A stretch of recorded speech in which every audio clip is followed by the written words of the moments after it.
11वां अध्याय। भगवान शिव की गंगा बतरण तीर्थ में तपस्या।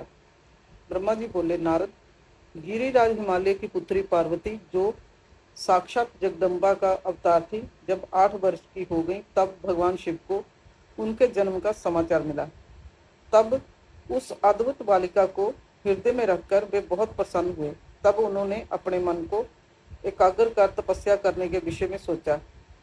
तत्पश्चात नंदी एवं कुछ और गणों को अपने साथ लेकर महादेव जी हिमालय के सर्वोच्च शिखर पर गंगोत्री नामक तीर्थ पर चले गए। इसी स्थान पर पतित पावनी गंगा ब्रह्मलोक से गिर रही है। भगवान शिव ने उसी स्थान को तपस्या करने के लिए चुना। शिव जी अपने मन को एकाग्र चित्त कर आत्मभूत ज्ञानमयी नित्य ज्योति में चिदानंद स्वरूप परम ब्रह्म परमात्मा का चिंतन करने लगे। अपने स्वामी को ध्यान में मगन पाकर नंदी एवं अन्य शिवगण भी समाधि लगाकर बैठ गए। कुछ गण शिव जी की सेवा करते तथा कुछ उस स्थान की सुरक्षा हेतु कार्य करते। जब गिरिराज हिमालय को शिव जी के आगमन का यह शुभ समाचार प्राप्त हुआ, तब वे प्रेम पूर्वक मन में आदर का भाव लिए अपने सेवकों सहित उस स्थान पर आए जहां वे तपस्या कर रहे थे। हिमालय ने दोनों हाथ जोड़कर रुद्रदेव को प्रणाम किया। तत्पश्चात उनकी भक्ति भाव से पूजा आराधना करने लगे। हाथ जोड़कर हिमालय बोले, भगवान, आप जहाँ पधारे यह मेरा सौभाग्य है। प्रभु, आप भक्त वत्सल हैं। आज आपके साक्षात दर्शन पाकर मेरा जन्म सफल हो गया है। आप मुझे अपना सेवक समझें और मुझे अपनी सेवा करने की आज्ञा प्रदान करें। हे प्रभु, आपकी सेवा करके मेरा मन अत्यधिक आनंद का अनुभव करेगा। गिरिराज हिमालय के वचन सुनकर महादेव जी ने अपनी आंखें खोली और वहां हिमालय और उनके सेवकों को खड़े देखा। उन्हें देखकर महादेव जी मुस्कुराते हुए बोले, हे गिरिराज, मैं तुम्हारे शिखर पर एकांत में तपस्या करने के लिए आया हूँ। हिमालय, तुम तपस्या के धाम हो। देवताओं, मुनियों और राक्षसों को भी तुम अपने आश्चर्य प्रदान करते हो। गंगा, जो कि सबके पापों को धो देती है, तुम्हारे ऊपर से होकर ही निकलती है, इसलिए तुम सदा के लिए पवित्र हो गए हो। मैं इस परम पावन स्थल, जो कि गंगा का उद्गम स्थल है, पर तपस्या करने के लिए आया हूँ। मैं यह चाहता हूँ कि मेरी तपस्या बिना किसी विघ्न बाधा के पूरी हो जाए, इसलिए तुम ऐसी व्यवस्था करो कि कोई भी मेरे निकट ना आ सके। अब तुम अपने घर जाओ और इसका उचित प्रबंध करो। ऐसा कहकर भगवान शिव चुप हो गए। तब हिमालय बोले, हे परमेश्वर, आप मेरे निवास के क्षेत्र में पधारे, यह मेरे लिए बड़े सौभाग्य की बात है। मैं आपका स्वागत करता हूँ। भगवान, अनेकों मनुष्य आपकी अनन्य भाव से तपस्या और प्रार्थना करने पर भी आपके दर्शनों के लिए तरसते हैं। ऐसे महादेव ने मुझ दीन को अपने अमृत दर्शनों से कृतार्थ किया है। भगवान, आप जहाँ पर तपस्या के लिए पधारे हैं, इससे मैं बहुत प्रसन्न हूँ। आज मैं स्वयं को देवराज इंद्र से भी अधिक भाग्यशाली मानता हूँ। आप यहाँ बिना किसी विघ्न बाधा के एकाग्रचित्त होकर तपस्या कर सकते हैं, जहाँ आपको किसी भी तरह की कोई परेशानी नहीं होगी, ऐसा मैं आपको विश्वास दिलाता हूँ। ऐसा कहकर गिरिराज हिमालय अपने घर लौट आए। घर पहुंचकर उन्होंने अपनी पत्नी मैना को शिवजी से हुई सारी बातों का वृतांत कह सुनाया। तब उन्होंने अपने सेवकों को बुलाया और समझाते हुए कहने लगे कि आज से कोई भी गंगा बतरण अर्थात गंगोत्री नामक स्थान पर नहीं जाएगा। वहां जाने वाले को मैं दंड दूंगा। इस प्रकार हिमालय ने अपने गणों को शिवजी की तपस्या के स्थान पर ना जाने का आदेश दे दिया। 12वां अध्याय। पार्वती को सेवा में रखने के लिए हिमालय का शिव को मनाना। ब्रह्मा जी बोले, हे मुनि नारद, तत्पश्चात हिमालय अपनी पुत्री पार्वती को साथ लेकर शिव जी के पास गए। वहां जाकर उन्होंने योग साधना में डूबे त्रिलोकीनाथ भगवान शिव को दोनों हाथ जोड़कर नमस्कार किया तथा इस प्रकार प्रार्थना करने लगे, भगवान, मेरी पुत्री पार्वती आपकी सेवा करने की बहुत उत्सुक है, इसलिए आपकी आराधना करने के लिए मैं इसे अपने साथ जहाँ लाया हूँ। हे प्रभु, यह अपनी 2 सखियों के साथ आपकी सेवा में रहेगी। आप मुझ पर कृपा करके इसे अपनी सेवा का अवसर प्रदान करिए।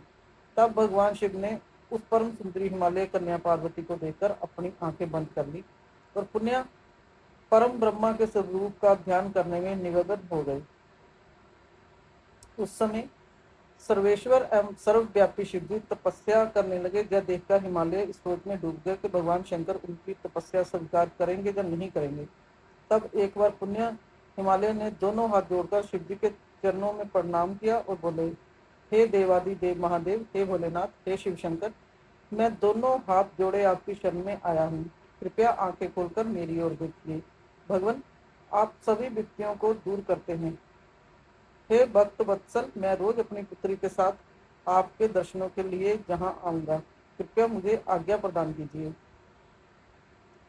हिमालय के वचनों को सुनकर त्रिलोकीनाथ भगवान शिव ने अपने नेत्र खोल दिए और बोले, हे गिरिराज हिमालय, आप अपनी कन्या को घर पर ही छोड़कर मेरे दर्शनों को आ सकते हैं, नहीं तो आपको मेरा भी दर्शन नहीं होगा।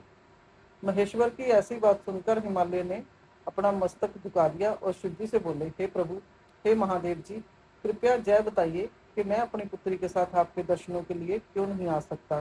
क्या मेरी पुत्री आपकी सेवा के योग्य नहीं है? फिर इसे ना लेकर आने का कारण मुझे समझ में नहीं आता। हिमालय की बात सुनकर शिवजी हंसने लगे और बोले, हे गिरिराज, आपकी पुत्री सुंदर, चंद्रमुखी और अनेक शुभ लक्षणों से संपन्न है, इसलिए आपको इससे मेरे पास नहीं लाना चाहिए, क्योंकि विद्वानों ने नारी को माया रूपनी कहा है। युक्तियां ही तपस्वियों की तपस्या में विघ्न डालती हैं। मैं जोगी हूँ, सदैव तपस्या में लीन रहता हूँ और माया मोह से दूर रहता हूँ, इसलिए मुझे स्त्री से दूर ही रहना चाहिए। हे हिमालय, आप धर्म के ज्ञानी और वेदों की रीतियां जानते हैं। स्त्री की निकटता से मन में विषय वासना उत्पन्न हो जाती है और वैराग्य नष्ट हो जाता है, जिससे तपस्वी और जोगी का ध्यान नष्ट हो जाता है। इसलिए तपस्वी को स्त्रियों का साथ नहीं करना चाहिए। इस प्रकार कहकर भगवान शिव चुप हो गए। हिमालय शिवजी के ऐसे वचनों को सुनकर चकित और व्याकुल हो गए। उन्हें चुप देखकर पार्वती देवी असमंजस में पड़ गई। 13वां अध्याय, पार्वती शिव का दार्शनिक संवाद।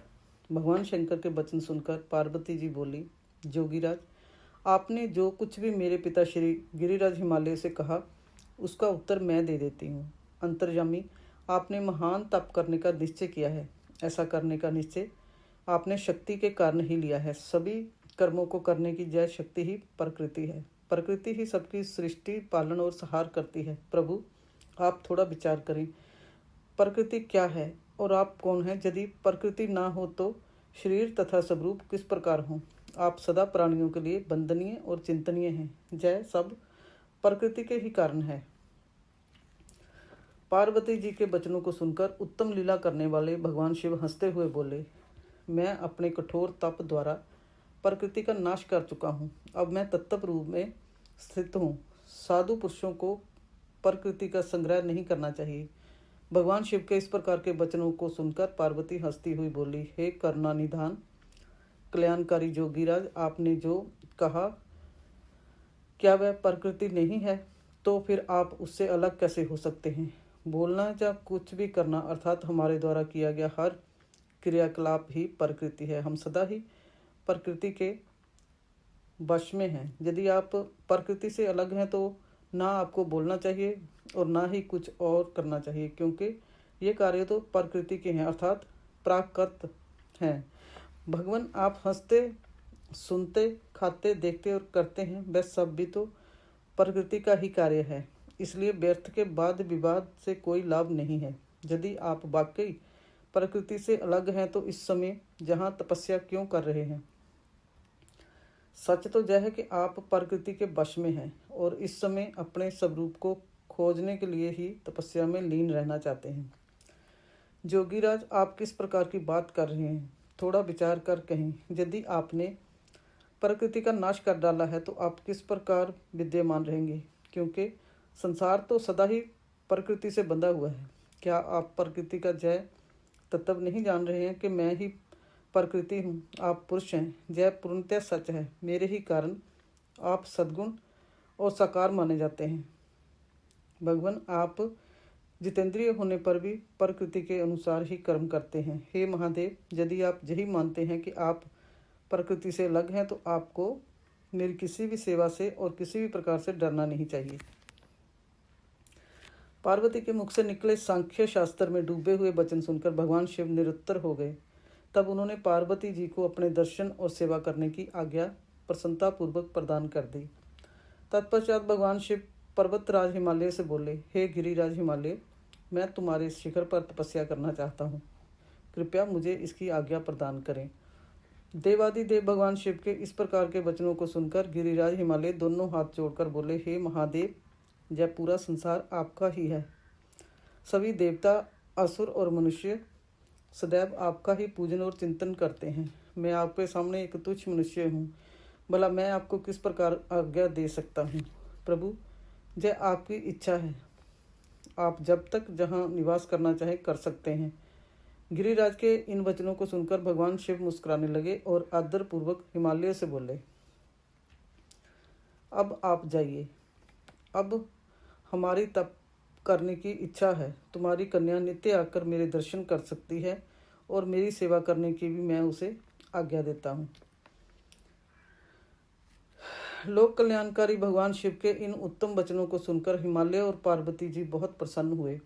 उन्होंने त्रिलोकीनाथ भगवान शिव को नमस्कार किया और अपने घर लौट गए। उसी दिन से पार्वती जी प्रतिदिन भगवान शिव के दर्शनों के लिए वहां आती और उस समय उनके साथ उनकी दो सखियां भी वहां जाती और भक्तिपूर्वक शिव जी की सेवा करती। वे महादेव के चरणों को धोकर उस चरणामृत को पीती थी। तत्पश्चात उनके चरणों को पहुँचती, फिर उनका षोडशोपचार अर्थात 16 उपचारों से विधिवत पूजन करने के पश्चात अपने घर वापस लौट आती। इस प्रकार प्रतिदिन शिव जी का पूजन करते हुए बहुत समय व्यतीत हो गया। कभी कभी पार्वती जी अपनी सखियों के साथ वहाँ भक्तिपूर्वक उनके भजनों को भी गाती थी। एक दिन सदाशिव ने पार्वती जी को इस प्रकार अपनी सेवा में तत्पर देखकर विचार किया कि जब इनके हृदय में उपजे अभिमान के बीज के अंकुर का नाश हो जाएगा, तभी मैं इनका पानी ग्रहण करूंगा। ऐसा सोचकर लीलाधारी भगवान शिव पुण्य ध्यान में मगन हो गए। तब उनका मन चिंता मुक्त हो गया। तब देवी पार्वती भगवान शिव के रूप का चिंतन करती हुई भक्ति भाव से चिंता मुक्त उनकी सेवा करती रहती। भगवान शंकर भी शुद्ध भाव से पार्वती को प्रतिदिन दर्शन देते थे। इसी बीच इंद्र और अन्य देवता व मुनि ब्रह्मा जी के पास पहुंचे। ब्रह्मा जी की आज्ञा से कामदेव हिमालय पर्वत पर गए। सभी देवताओं के कार्य की सिद्धि हेतु काम की प्रेरणा से वे पार्वती शिव का संयोग कराना चाहते थे।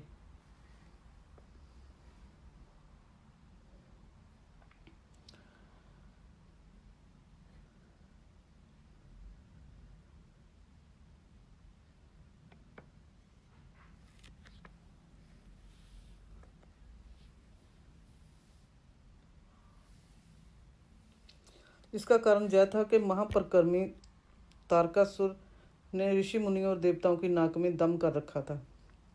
उसका वध करने के लिए उन्हें भगवान शिव जैसे महापरकर्मी और बलवान पुत्र की आवश्यकता थी। कामदेव ने हिमालय के शिखर पर पहुंचकर अनेक जत्न किए, परंतु भगवान शिव काम की माया से मोहित न हो सके। उन्होंने क्रोध से कामदेव को भस्म कर दिया।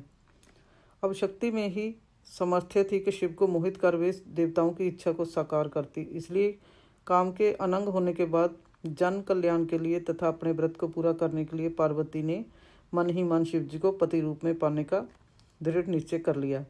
कठोर तपस्या करके देवी पार्वती ने शिव जी के हृदय को जीत लिया। तब वे दोनों अत्यंत प्रेम से प्रसन्नतापूर्वक रहने लगे और उन्होंने देवताओं के महान कार्यों को सिद्ध कर दिया। 14वां अध्याय, वरजांग का जन्म एवं पुत्र प्राप्ति का वर मांगना। नारद जी कहने लगे, ब्रह्मा जी, तारकासुर कौन था जिसने देवताओं को भी पीड़ित किया, उन्हें स्वर्ग से निष्कासित कर दिया और स्वर्ग पर अपना एकाधिकार स्थापित कर लिया? कृपया मुझे इसके विषय में बताइए। ब्रह्मा जी बोले, हे मुनि नारद, मरीचि के पुत्र कश्यप मुनि थे। उनकी 13 स्त्रियां थी, जिसमें सबसे बड़ी दिति थी। उससे हिरणाक्षपुक तथा हिरणाक्षका नामक 2 पुत्र हुए। हिरणाक्षपु तथा हिरणाक्ष को श्री हरि विष्णु ने 12 तथा नरसिंह का रूप धारण करके मार दिया था। तब अपने पुत्रों के मर जाने से दुखी होकर दिति ने कश्यप से प्रार्थना की तथा उनकी बहुत सेवा की। उनकी कृपा से दिति पुण्य गर्भवती हुई। जब इंद्र को इस बात का पता चला तो उन्होंने दिति के गर्भ में ही उनके बच्चे के छोटे छोटे टुकड़े कर दिए, परंतु दिति के व्रत एवं अन्य भक्ति भाव से बालक को मारने में वे सफल न हुए। समय पूरा होने पर उसके गर्भ से 49 बालक उत्पन्न हुए। ये सभी भगवान शिव के गण हुए तथा शीघ्र ही स्वर्ग में चले गए। तत्पश्चात दिति पुण्य अपने पति कश्यप मुनि के पास गई और उनसे पुण्य मां बनने के विषय में कहने लगी। तब कश्यप मुनि ने कहा कि हे प्रिय दिति, अपना तन मन शुद्ध कर भक्ति भाव से तपस्या करो। 10,000 वर्ष बीतने के पश्चात तुम्हें तुम्हारी इच्छा के अनुरूप पुत्र की प्राप्ति होगी। यह सुनकर दिति ने श्रद्धा पूर्वक 10,000 वर्षों तक कठोर तपस्या की। तपस्या के उपरांत पुण्य वे अपने घर लौट आए। तब कश्यप मुनि की कृपा से दिति गर्भवती हुई। इस बार उन्होंने एक अत्यंत पराक्रमी और बलवान पुत्र को जन्म दिया। इस पुत्र का नाम बजरांग था। बजरांग दिति की इच्छा के अनुरूप ही था। दिति इंद्र द्वारा किए गए छल कपट से बहुत दुखी थी और उनसे बदला लेने के लिए अपने पुत्र बजरांग को देवताओं से युद्ध करने की आज्ञा दी। बजरांग और सभी देवताओं का बहुत भयानक युद्ध हुआ। तत्पश्चात वीर और पराक्रमी बजरांग ने अपनी माता के आशीर्वाद से सभी देवताओं को परास्त कर दिया और स्वर्ग का राज्य हथियाकर वहां का राजा बन गया। सभी देवता उसके अधीन हो गए। तब यह देखकर दिति को बहुत प्रसन्नता हुई। एक दिन कश्यप मुनि के साथ मैं स्वयं बजरांग के पास गया।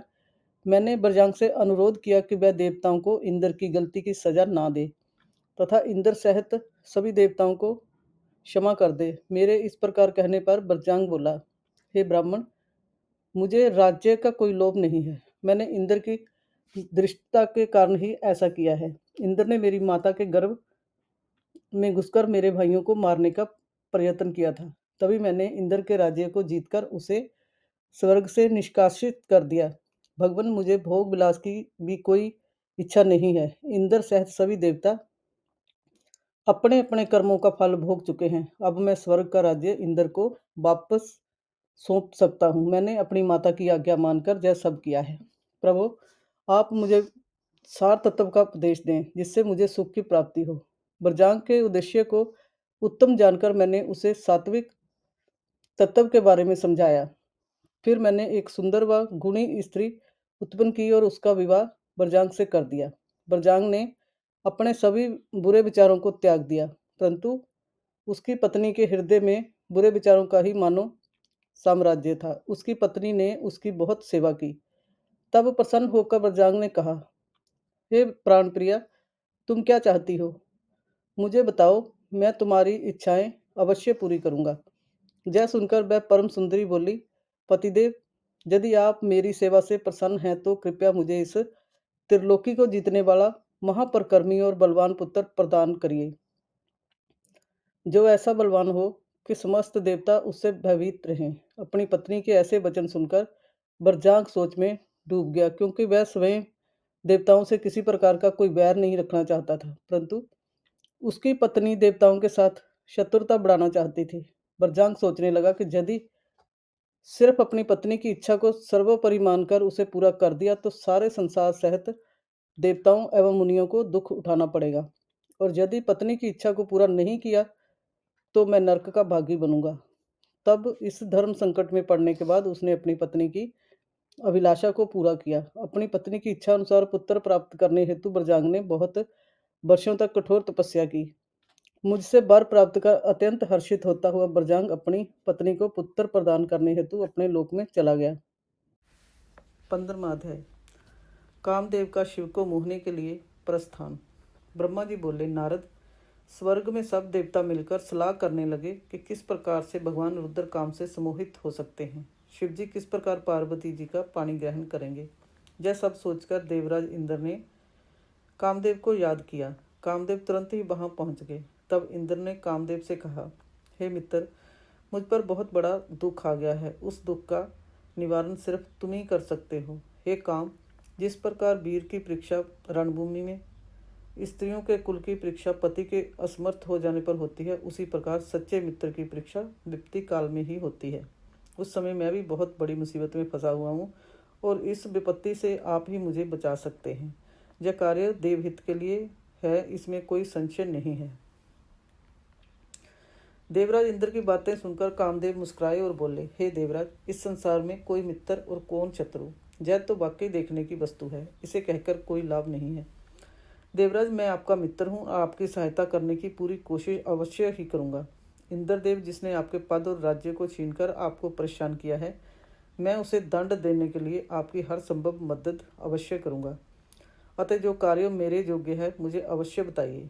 कामदेव के इस कथन को सुनकर इंद्रदेव बड़े प्रसन्न हुए और उनसे बोले, हे तात, मैं जो कार्य करना चाहता हूँ उसे सिर्फ आप ही पूरा कर सकते हैं। आपके अतिरिक्त कोई भी उस कार्य को करने के विषय में सोच भी नहीं सकता। तारक नाम का एक प्रसिद्ध दैत्य है। तारक ने ब्रह्मा जी की घोर तपस्या करके वरदान प्राप्त किया है। तारक अजय हो गया है। अब वह पूर्णतया निश्चिंत होकर पूरे संसार को कष्ट दे रहा है। वह धर्म का नाश करने को आतुर है।